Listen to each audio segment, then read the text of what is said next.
A few years ago, I read about a single mother facing homelessness whose child care arrangement failed her the morning of a final job interview. Out of options, she made the tragic choice to leave her young children in a hot car while she attempted to secure the job in order to better the life of her family. She returned to the parking lot following the interview to find her vehicle surrounded by the police.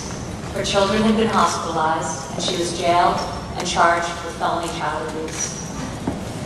As I traveled around the country with my father, stories about the hardships caused by our existing child care system, one that is too expensive, too outdated, and too inaccessible, come up time and time again. Just last week, I spoke with a military spouse who recounted the vicious cycle responsible for holding so many American families back economically.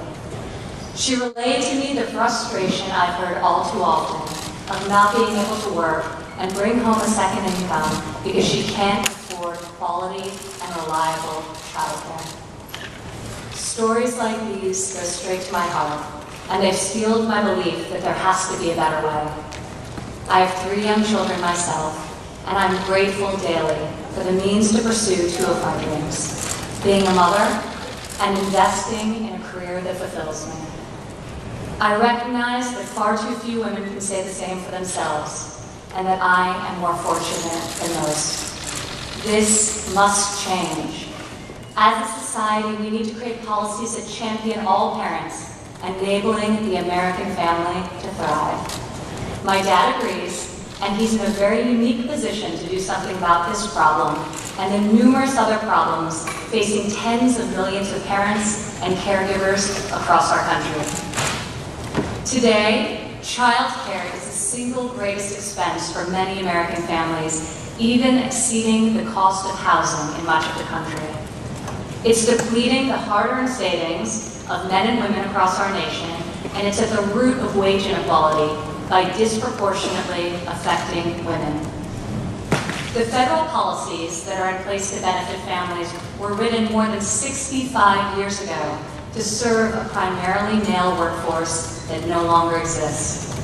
Dual-income families were not the norm in 1949 when the current tax code provisions regarding families were established. Today, however, women represent 47% of the U.S. labor force, and in almost 2/3 of married couples, both spouses work outside of the home. 70% of mothers with children at home also work in a professional capacity, and 64% of these moms have kids aged 6 and under. The number of households led by single mothers has doubled in the last 30 years, and approximately 2/3 of these women work in low-wage jobs that offer neither flexibility nor benefits.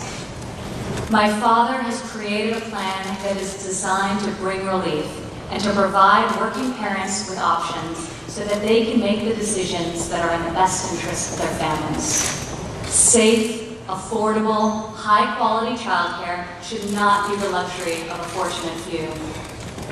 Historically, this has not been an area that has received nearly as much attention in the policy world as it deserves. While there are systems in place for older children, hardly any intellectual energy has been devoted to addressing the needs of families with children from birth to 4 years old. In particular, little focus has been put on determining how best to alleviate the enormous financial burdens childcare places on low-income and middle-income families. At the same time, the United States is the only industrialized nation in the world that does not provide new mothers with paid maternity leave. My father's policy will give paid leave to mothers whose employers are among the almost 90% of U.S. businesses that currently do not offer this benefit.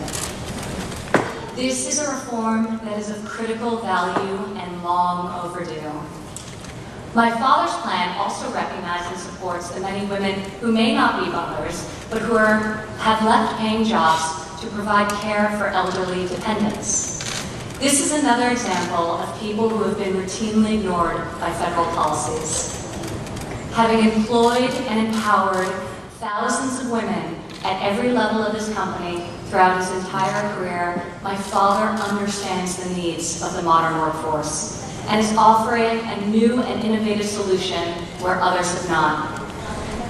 My father's plan also acknowledges the vital contribution of stay-at-home moms and parents, fathers and mothers, who will ensure that they too will receive these new tax benefits.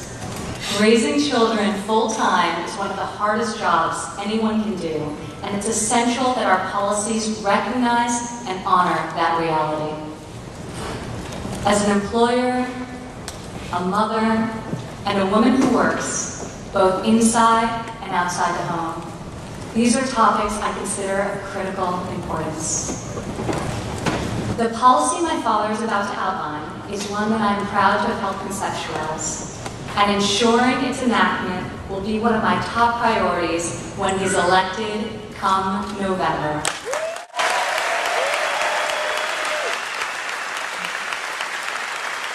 This is not a woman's issue. It's a family issue. It's an American issue. It's an issue that's often been discussed, but has yet to be solved. My father plans to change that, and now he will tell you how. It is with great admiration and respect that I introduce to you our next president and my father, Donald J. Trump.